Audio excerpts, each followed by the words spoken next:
I would like to begin by thanking the people who do all the work behind the scenes once again for including me in the program. It's a great privilege. I'm very touched to be asked.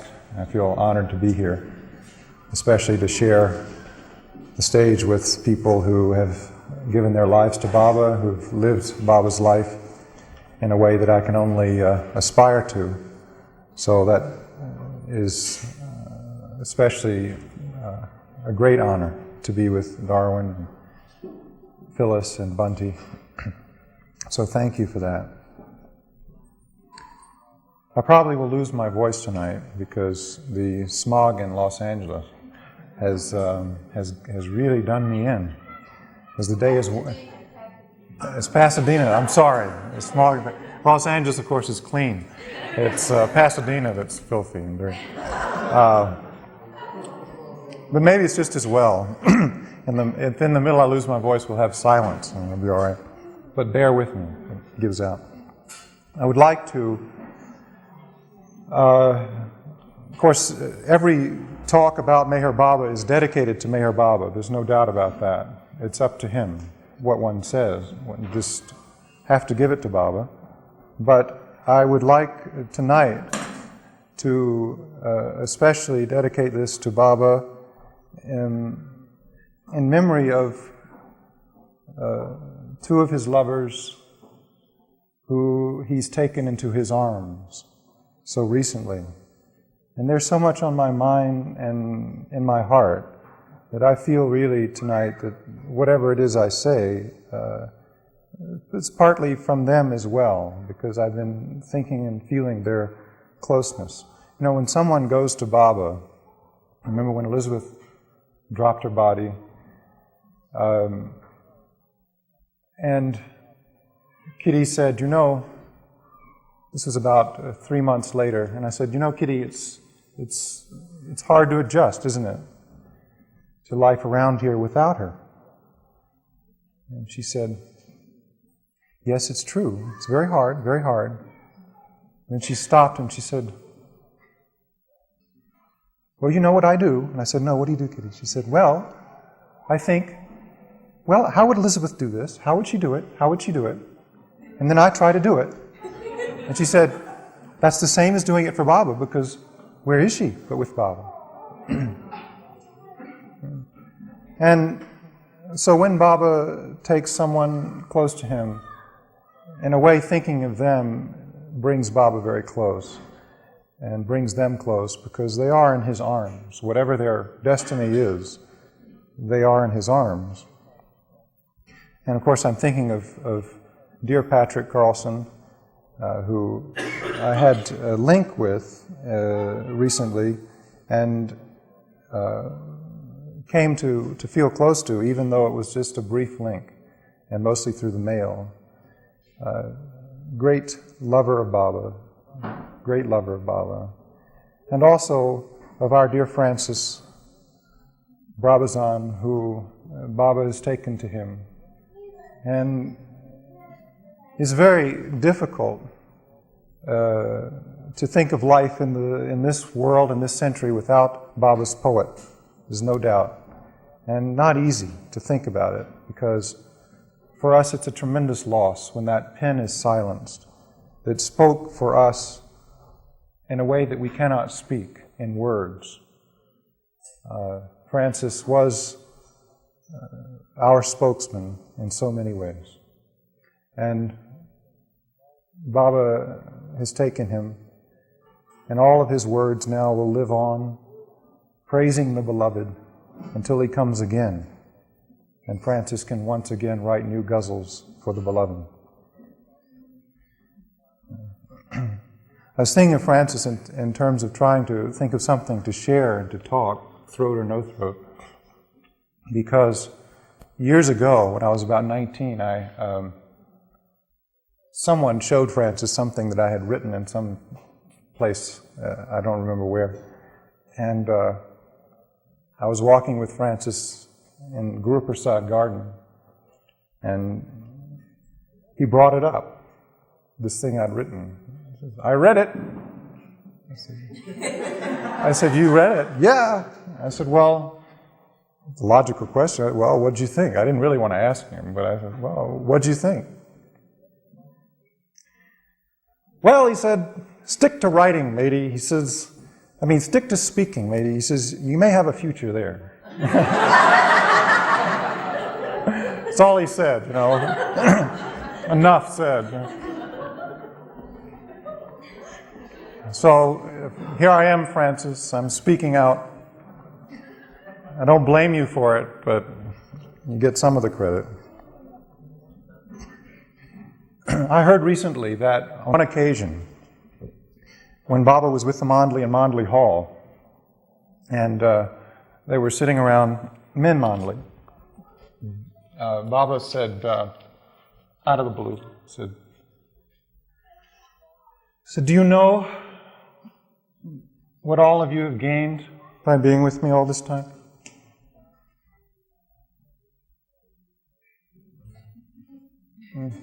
They looked at each other. I think they must have figured Baba has something on his mind. What to say to that? What have we gained after all this time? What do you say? So they said, no, what, Baba? Baba said, you have gained, after all these years with me, a deeper appreciation of how unworthy you are to be here.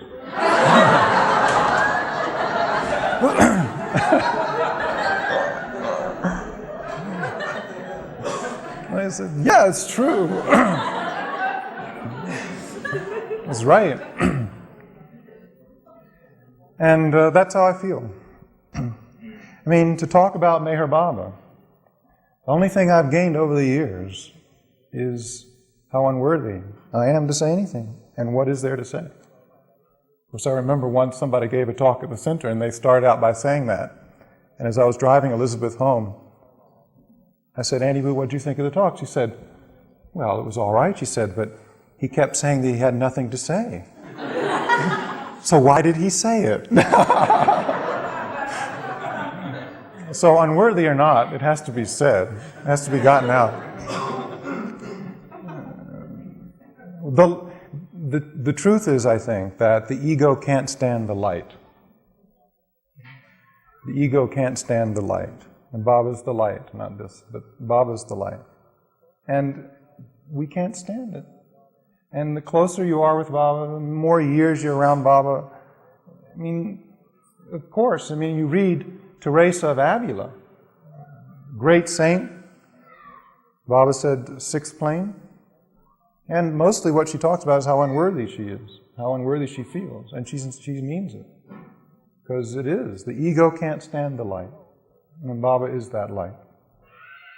So, tonight, in face of that, I'm going to talk about perfection. Quiet, Jenny. It's galling, really, to talk about perfection. But this topic is important to me because over the years, Baba said really one thing to me over and over again, almost every time I saw him. And it was never interpreted. It was never translated by, no one spoke what he was saying. So it was up to me to discover the meaning over the years. And that was, almost every time I saw Baba, he'd look at me, serious expression usually, like this, he'd look. And 58, I didn't think about it, really. It was what Baba said when I saw him, usually. And in 62, he did it again. I'd see him. Not when Erich was around, but just Baba would look over him like that. And the last time I saw Baba, as Phyllis was describing, you're pushing through the crowd. We were there in Bunn Gardens, and I was pushing through the crowd to try to say goodbye to Baba. And I got to the car, and somehow before it broke out of the crowd and left, I got to the door, and I got up to the window, And of course, after that victory of sorts, I didn't know what to say. So I just looked at Baba, and he saw me, and he looked out at me at the window. He was in the car, and I was right there, and he looked at me, and he said, "Be happy," he said. And then he said, and then it broke away. That was the last thing he said to me. Now, over the years, I thought about that. It came back to me, because it seemed like a clear message, and I didn't have many conversations with Baba. Being a child with Baba had the advantage, really, of a directness where one didn't speak volumes. It just simply was a very playful and intimate relationship, and there was no discussion or questions and answers. So thinking about that over the years, well, what does that mean? And of course, Baba used that gesture to mean many things. It depended really on the context, as with most of his gestures. But since no one had interpreted it, I didn't quite know. What did he mean? Why did he keep saying that to me? And once, I was sitting with Elizabeth. I called Auntie Boo. So when I say Auntie Boo, that's who I mean. And I was saying, you know, Auntie Boo, Baba really said to me over and over again this. What does he mean? Does he mean good? Does he mean, what does that mean? And she said, well, it can mean many things.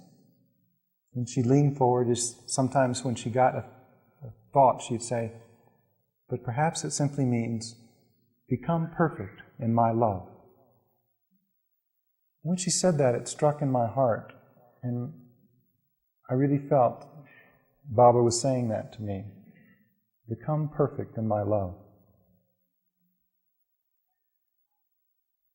That's a painful thing and a beautiful thing. Because growing up in the West and in the Judeo-Christian tradition, we have a deep misconception about what that means. And so it's painful if we think of it in terms of some unambiguous goodness, some one-sidedness that we have to achieve. We have to strain to be 100% something. And if we think of it that way, it's very difficult to become perfect in my love. So as I thought about it over the years, it came more and more to me that that's not what Baba means. Reading Baba's Discourse on Perfection and other things, other ideas and images came to me, and I want to share some of those with you. We could begin by thinking about what it says in the New Testament. It says in the New Testament, be ye perfect in my love. Be perfect is what it says. Be perfect, even as your Father in heaven is perfect. This is what the Christ is saying. Again, through the years, it's been misinterpreted, so much so that poor Luther, you know, started a whole new way of life because he couldn't handle that. He tried so hard to be a good monk. He strained so hard that he gave up and the Reformation began. Because he said, I can't do it. I need grace. But if you read the Greek, actually what Jesus is saying is not, be ye perfect. He's saying, the meaning of the word is actually, be whole, or be ye complete. Be ye whole, be complete. And with that in mind, if one really rereads what Baba says about it, it's what Baba's saying. He's saying, become whole in my love. Become whole in my love. Become fully human. Become complete. Become who you really are. And in that sense, it has a deeper meaning and gives us the opportunity then to begin to do the real work that Baba has set us to do. Baba says, perfection is the full development of all aspects of the personality. Perfection is the full development of all aspects of the personality. And Baba himself offers what that means, not so much in words, but in his life and in who he is. Because for us, Meher Baba is the symbol of that wholeness, that perfection. And as Phyllis was suggesting earlier tonight, unless that comes out here, we can never discover it where it really lives and is, in here. Baba says it's all within you. You're God. True. But unless God shows what that is that we are, unless that is demonstrated and lived and awakened, there's no possibility of attaining it. Then we can only attain one-sidedness at best, without that symbol of perfection. So Baba offers himself as the symbol of perfection. I don't mean symbol in the sense of just it's a sign, it's a nice image. I mean in the sense that when you participate in Meher Baba, you participate and you live with Meher Baba, my feeling is we're living with our true self. We're coming to know our true self. And that gives us the freedom then to deal with all the other things that we are not and think we are. And with Baba, we are able then to live, as he says, in a new center. And that is the road then to wholeness or completeness or perfection. Baba puts it this way, very beautiful. These words from Baba, I think, very, very important. Perfection, Baba says, does not belong to God as God. Very important. Nor does it belong to man as man. But we get perfection when man becomes God or when God becomes man. When there is a happy and conscious blending of the finite and the infinite, we have perfection. Okay? So it's not God is not perfect. We cannot be perfect. But when God becomes man, we have wholeness. The ocean, everything. Good, bad, ugly, beautiful, all is there. Dissolved there. When we realize all aspects of who we are, our personality, then we have wholeness. And that's perfection, at least for Baba. So that's why he came, I feel. He came so that we could know who we really are. Now that, you see, it would be so sad if Baba came and said, I am a good person, I do everything right, and I perform all the right ceremonies and rituals. I am very punctilious. I eat the right things. I'm a good person. Now, that's what you all have to be. How awful. See, what a relief that the very symbol of who we are is everything. Everything. Everything. Why should we worry, you see? If all the crap comes up from within us, what is it? It's dissolved in the wholeness, the completeness of the Beloved. That's what it is. It's not something to worry about, that I consciously can't be a perfect person. That's not what Baba wants. He wants you to be a whole person. Elizabeth used to say, you know, she said, Baba makes perfection desirable. Isn't that wonderful? It's true. See? Because all these years in Christian history, I don't mean to pick on the Christians, but since I am one, I suppose it's all right. All these years, it's been so undesirable, you see, so unattractive. Who would want to be such a thing? Putting Jesus on some pedestal somewhere, and the saints next to him. But no saint is that. It's because no one reads of the saints anymore that they think that they're up on a pedestal and they're good people. They weren't. They were striving to be like Jesus, whole people. It's very funny, you know, because sometimes people think they've reached this wholeness or completeness because they're very religious or they're holy or Or maybe they just feel they're good people. And today you hear, well, we don't need God. All you have to do is be a good person, that's enough. Well, there are even, of course, people who, in extreme cases, say, well, I'm a perfect master. I hope you haven't met too many of these folk, but if you do, be careful. Because it's easy to think such a thing, I think, because of the images we're given of perfection. In fact, this reminds me of an amusing thing that happened. I was in the living room in Del Ruba, where Kitty now lives and where Elizabeth had her home. And this man came who claimed to be perfect, perfect master. We get every once in a while such a person who has decided that they are, and they've come to announce it to us.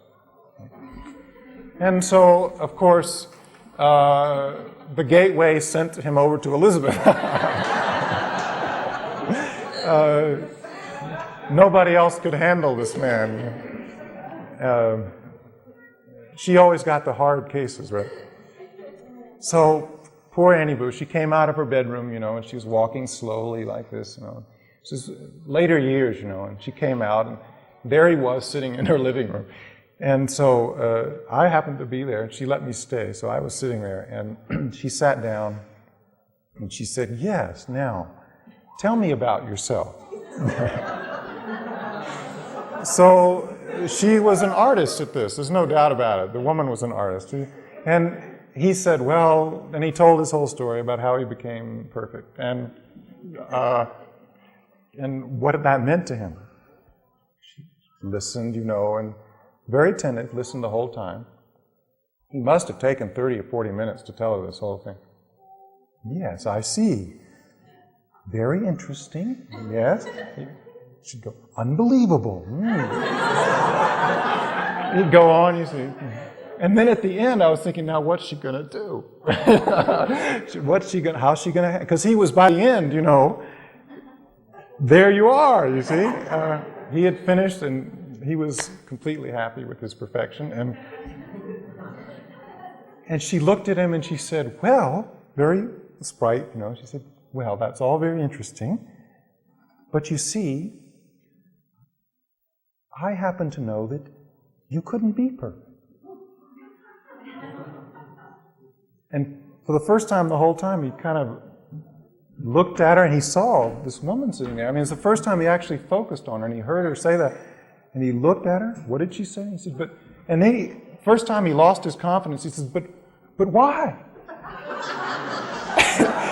And she looked at him and she said, well, you see, I've met a perfect master and you're nothing like him.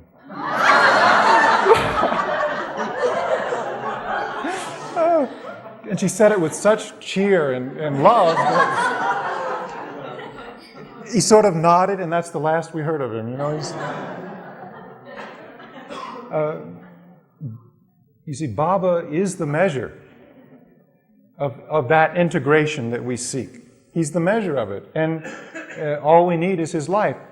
Baba was, his humor, his openness to everyone, nothing dirtied Baba.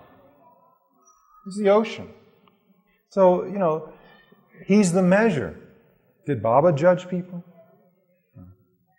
Why should Elizabeth always said, well, if Baba accepts them, then so should we. I mean, Baba was everything to everybody. And that's the measure of perfection. Measure of perfection isn't somebody who can't stand anything bad, or non-religious, or non-spiritual, who has spiritual pride. Baba had no spiritual pride, no pride whatsoever. He was what he was. He's complete. And this came home to me most powerfully, I have to say, and some have heard this, but others may not have, and it fits here, so I'll tell this story. One time with Baba, this came home to me when I was with Baba physically. It happened this way, that I would want to walk to see Baba early in the morning at an East-West gathering.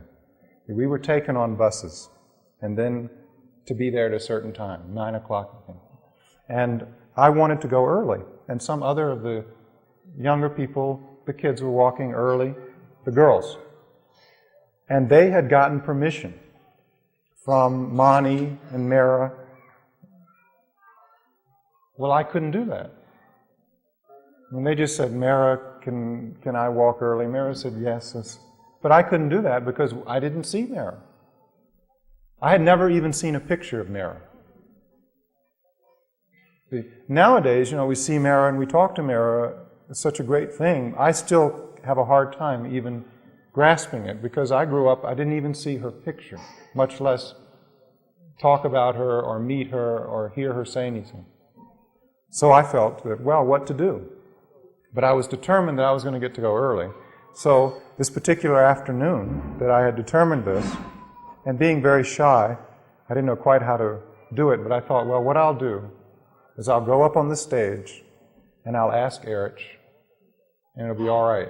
They can ask me, or I'll just creep up. And so at one pause in the program, and if you remember the films, you know how the thousands of people were coming and each getting their embrace from Baba. And Baba was giving out this love. You could almost visually see the love pouring out of Baba, and he was embracing, And so then there would be a pause. Baba would stop. Might be music. So I saw my opportunity, and being extremely shy and self-conscious as a child, didn't matter. I was going to walk early, so I just, with all the courage I had, I got up on that stage. I went over to Erich, and I stammered something about wanting to walk early in the morning, and was it all right? And Erich says, what can I say? He said, we have to ask Baba. Took me over to Baba. All these thousands of people were looking up there, you see. And I said, oh, Baba, I just wanted to walk early. I was so nervous. I couldn't quite get it out, And Erich was so sweet, he was translating for me in Gujarati, And he was telling Baba what I was trying to say. Baba's, giving me my full attention, and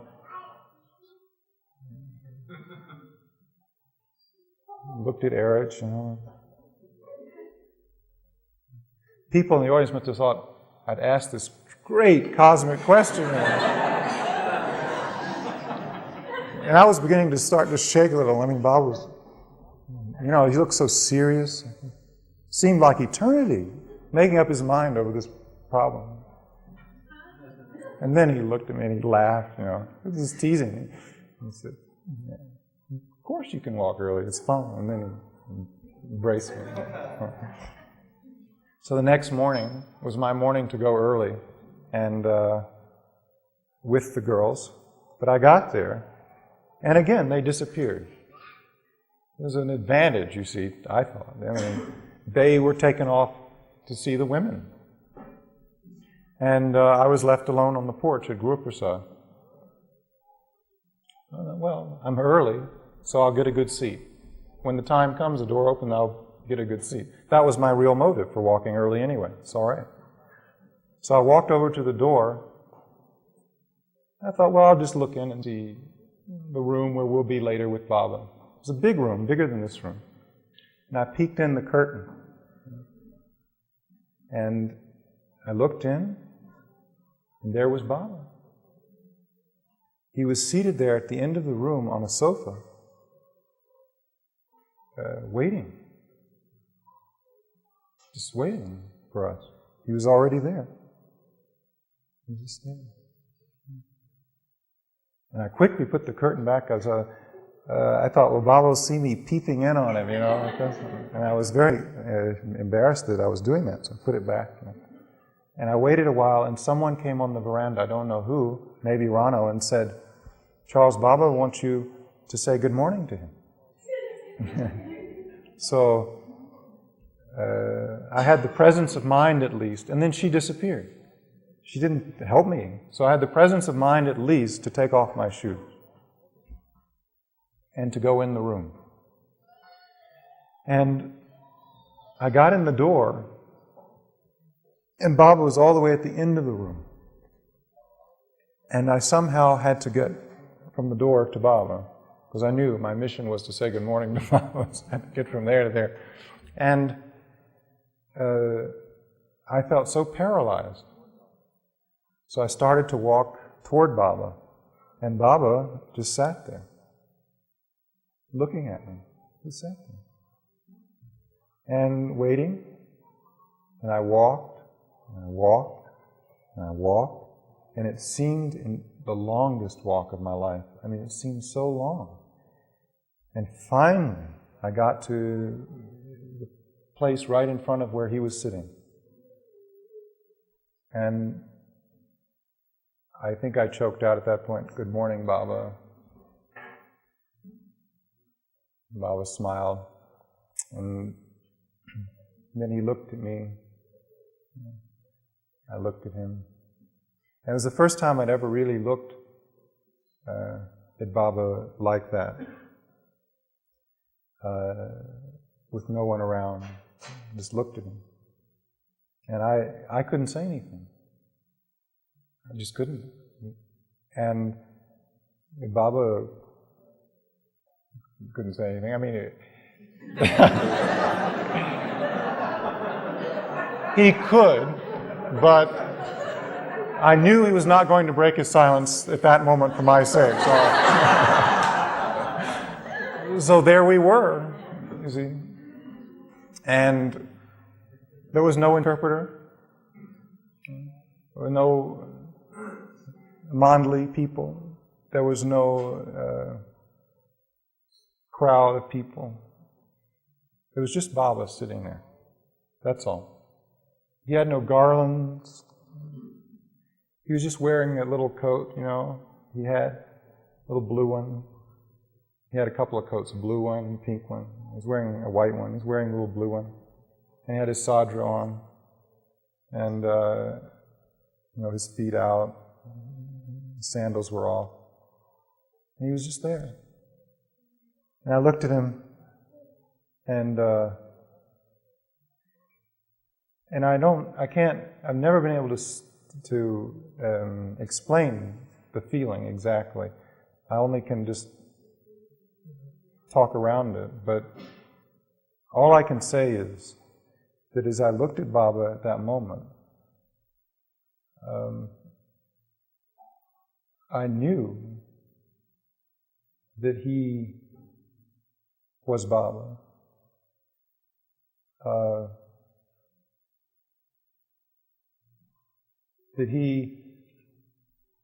What I mean is that he is complete in himself. See, he doesn't need other people or interpreters, he just in himself is everything. And that's the experience I had. I didn't think such a thing. It's the experience that I had at that moment. That this is Baba is Baba. He is Baba. And he needs nothing else to complete him, to make him Baba.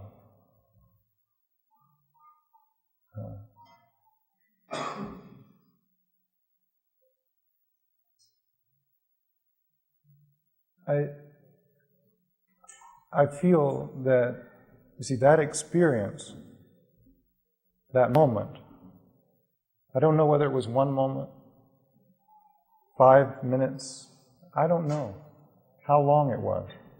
But all I do know is that I can sit here knowing nothing really about very much and tell you that Meher Baba is the beloved. He is the one that we wait for. I mean, God and avatar, all these terms don't even begin to touch him. I'm saying that these terms, piled one on the other, can't express him. He is the one that is beyond all terms. He is everything. And I know that absolutely from that moment with Baba. It's all it took.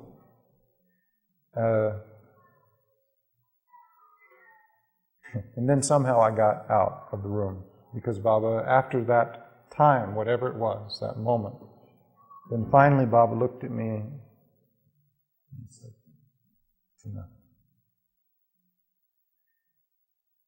And somehow I got out of the room. That I don't remember. Did I back out? Did I run? Did I turn in? I don't know what I did. The next thing I do remember is being on the veranda again with my shoes, and my life was never the same after that.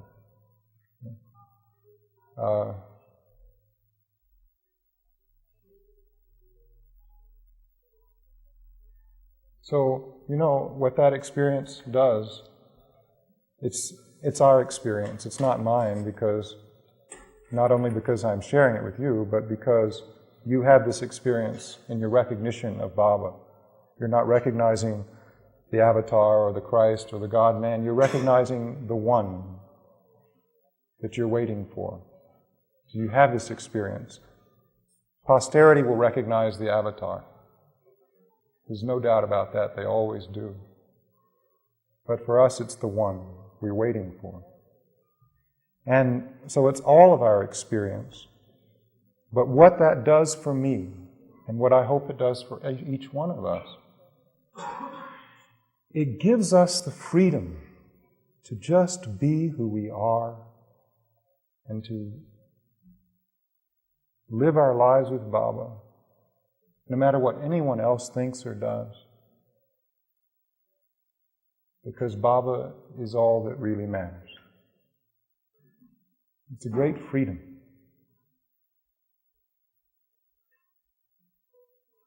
Well, the question becomes, of course, Baba, how does Baba bring us to realize this wholeness, completeness within ourselves? That everybody here can talk about. I would like to share what I feel is Baba's overall theme for that journey that we're on. And then tomorrow talk more about growth as we go along. So this, to me, the theme that we're all a part of, which I think is one of the most beautiful gifts Baba has given to the world, is this theme. Because it is the story of our all time, but it's especially the story of our time that gives people a way of life, a way of living that says it's meaningful to live now. And what is that story? It's the story of the unconscious becoming conscious. It's the story of us realizing more and more who we are. That's why we are alive. That's why all people are alive. And Baba puts it so beautifully when he says this. You're probably familiar with this beautiful quote. He says, "We have said that the field of consciousness is limited by samskaras, impressions." Then he says, "This limitation creates a division of the human psyche into two parts. One within the range of consciousness, the other beyond it. The unconscious part," Baba says, "in its full extent, is identical with what the orthodox religions call God. The one being, which is symbolically represented through such concepts, can only be known by bringing the unconscious into consciousness. Can only be known by bringing the unconscious into consciousness. An extension of consciousness consists in being conscious of that which was formerly unconscious.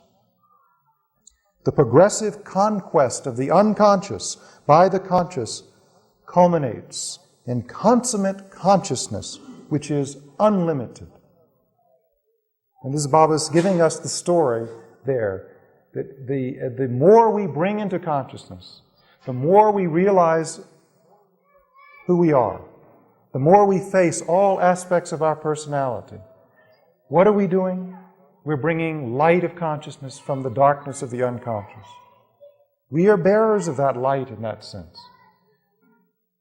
All human beings have the great task of bringing consciousness into being. We are bearers of it. By the time we reach human form, that is our great opportunity and our great task. It's really the only vocation there is. It's our calling.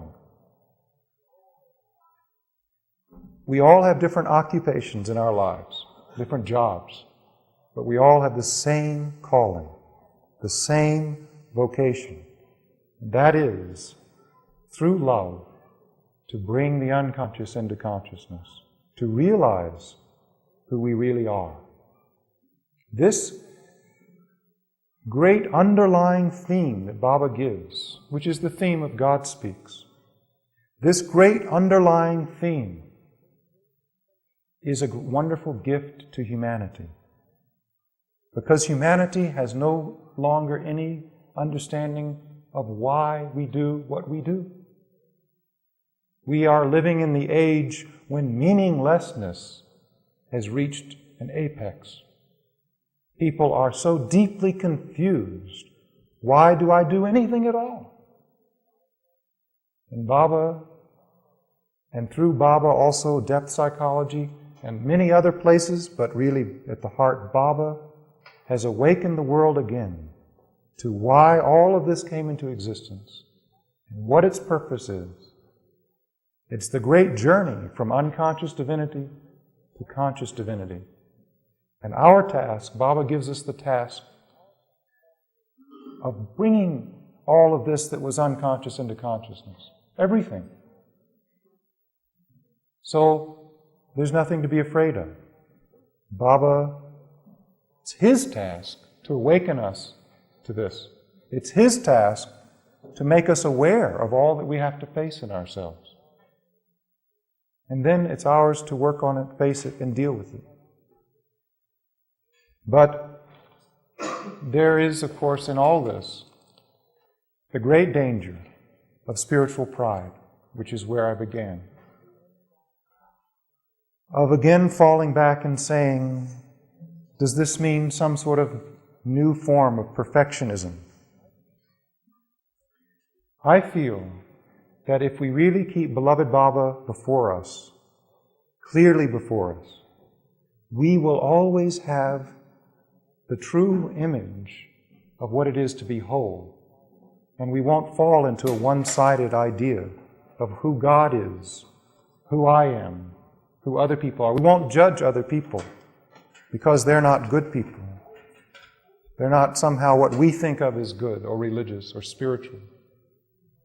More difficult than anything else, I think, in life with Baba is this spiritual pride. People talk about lust and greed and anger. True, Baba brings all those things up to be faced and worked on. But such a difficult thing is spiritual pride. I'm a good person. I'm a good Baba lover. A very dangerous thing.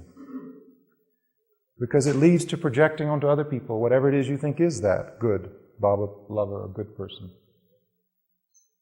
So it's important that goodness be understood in terms of wholeness. That goodness be understood in terms of all aspects of our personality. Nothing can be pushed down, forgotten, left out. It all has to come up. It all has to be realized, if not today, at some point. And it's up to Baba when and how it comes up. That's his job. And he does it perfectly. He brings it up at the right moment if we give it over to him. If we say, Baba, I want you to do it in my life. Means holding on to Baba is asking Baba. Holding on to Baba is asking Baba to bring up everything that is false and having us work on it. And the more he does it, the more whole and complete we become, the less one-sided we are. This, of course, is much more difficult than being a good person in the narrow sense. To be good, Baba says, is easy. But to become God is not so easy. Because we are dealing then with a real examination of the heart. You know, in the whole New Testament story, who are the bad guys? It's the Pharisees, yeah. Why did Jesus seem to enjoy being with prostitutes and drunks? Why? Why didn't he want to be with the good people? The Pharisees were not evil people. They were the people who tried to practice perfectly their religion. And Jesus, what does he get upset about over and over again? Not so much sins of the flesh, which he talks about, but what he really gets upset about are sins of the Spirit. And that's when the Pharisees come in, you see, as an example of what happens when we become so spiritual and religious and good, and what we think is good, that the heart is closed down and we start judging other people, making distinctions between people, spending our lifetime, as Baba says, differentiating and judging. And Jesus, that is what upset him the most. And they couldn't stand having him around to remind them of the prostitute, of the drunk. See?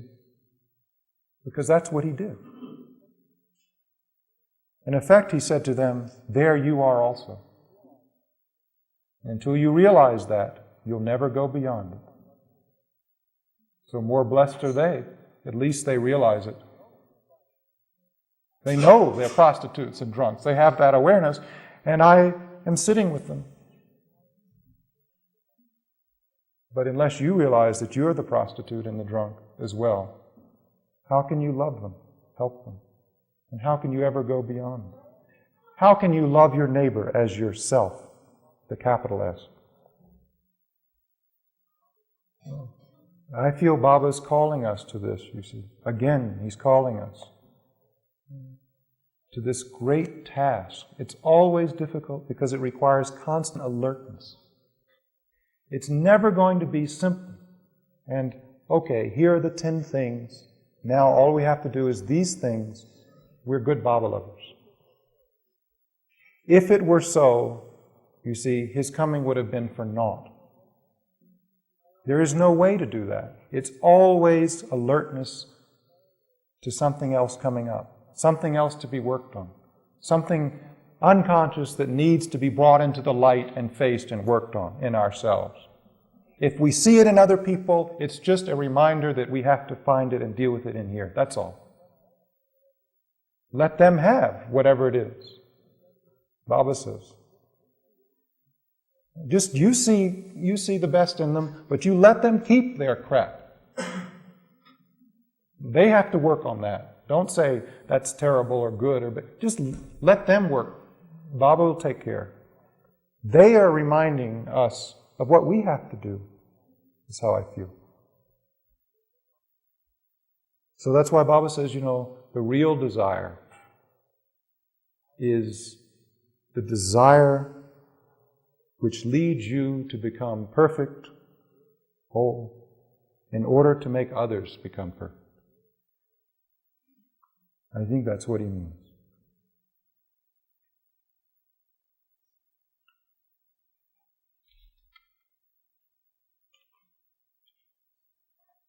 I want to end with 2 stories that I think illustrate something of this. One is the very heart of this goes back to Baba. Because if we keep going back to Baba as our real symbol of what we're working for, we'll always true ourselves. He's the standard by which we can true ourselves. That means not limiting Baba. One thing Elizabeth always said, whenever these things would come up, and people would say, Baba says this, Baba says that, and then they'd fighting, disharmony. Or they would come to her porch and they'd say, this here is wrong and this is right. And you should print this and not do that. And she'd sit there. And then she wouldn't say anything, except, I'm not taking sides. They'd leave. I was there when these things came up. And she'd look at me and she'd say, you see, Charles, no one can limit Baba. Always remember, no one can limit Baba. We all have preconceived ideas of who the Ancient One is. That's all right. But we have to be careful that we don't limit him with our ideas. Worse yet, impose them on other people. I don't think Mother would mind me telling this, but when she was with Baba in 58, before she had her inner experience of Baba, which is the real experience. Whether you see Baba physically or not is one thing, but the real seeing of Baba is, of course, in here. It was true for people who saw him physically as it is for you. It's no different. And she hadn't had that inner experience. She had met him. And they were in the barn. And we were brought up in the Presbyterian church. And probably lots of Presbyterians here, so you know what that means. And so we had certain ideas about the Christ. We carried around with us. And Mother was sitting in the very back. After she had her experience of Baba, she always tried to get up front. But she was in the very back of the barn. And if you've been to the barn in Myrtle Beach, it's a room about this size. So she was sitting way back there on the edge where there were some chairs. Most people were on the floor near Baba. Some maybe 300 people.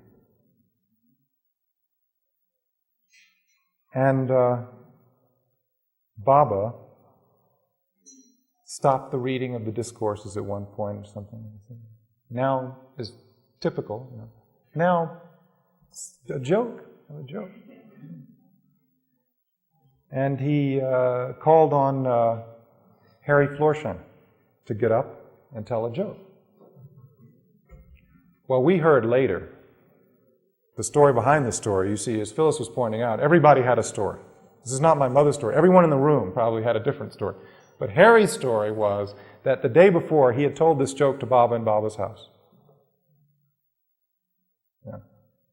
And it was an off-color joke of some sort. I don't know the joke, don't remember the joke.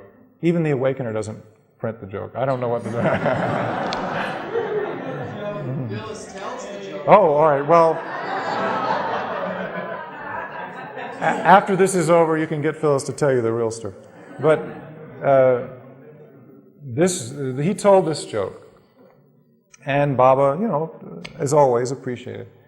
But then, in front of all these people, the next day, you see, Baba says, Harry, you told Baba this joke yesterday, so why don't you tell everyone? I'm sure they would all like to hear this joke. And poor Harry, it was one thing to sort of tell Baba, and he said later, he'd sort of been feeling, maybe I shouldn't have told Baba the joke. And all this. So he had to stand up, and there were all these people. And this is what he did in his private time with MeherBabaLibrary. He told this joke. And so it was a little difficult, and he started out and so forth. Well, he got warmed up to it as he went along, and he ended up telling it with verve. He told it. People laughed or appreciated, whatever. Baba, like that, and it's good. My mother, meanwhile, sitting way in the back, thought to herself as she was hearing this joke, how can he be who he says he is, the Christ, if he would allow such things to be said in his presence? The Southern Presbyterian idea of Jesus. How could he be that?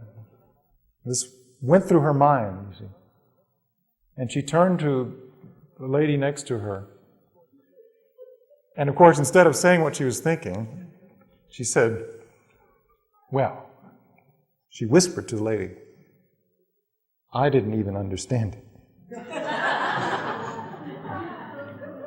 And Mother says, as soon as she whispered this to the lady next to her, she just barely got the whisper out. Baba said, Harry, get up. Baba wants you to tell the joke again. You see, Harry, Jane didn't understand.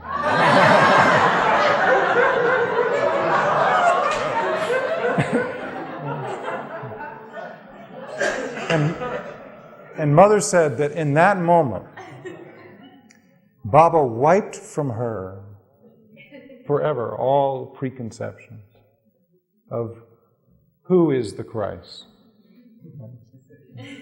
Who is he? Just wiped away those things. And she never felt again. Of course, poor Harry. This time he was mortified, Tell the whole thing over again. The other thing is that I recall hearing that one day Baba washing the lepers and bowing down. And there was a lady in the crowd who not come to love Baba, had not experienced Baba, let's say, and was observing this. And she thought to herself, just the thought came as she was seeing this touching scene of the beloved, this beautiful thing of Baba with the lepers. What a good man he is. Just the thought came, what a good man he is. And that moment Baba looked up, caught her eye, and he said, spelt out, not a good man, the God-man.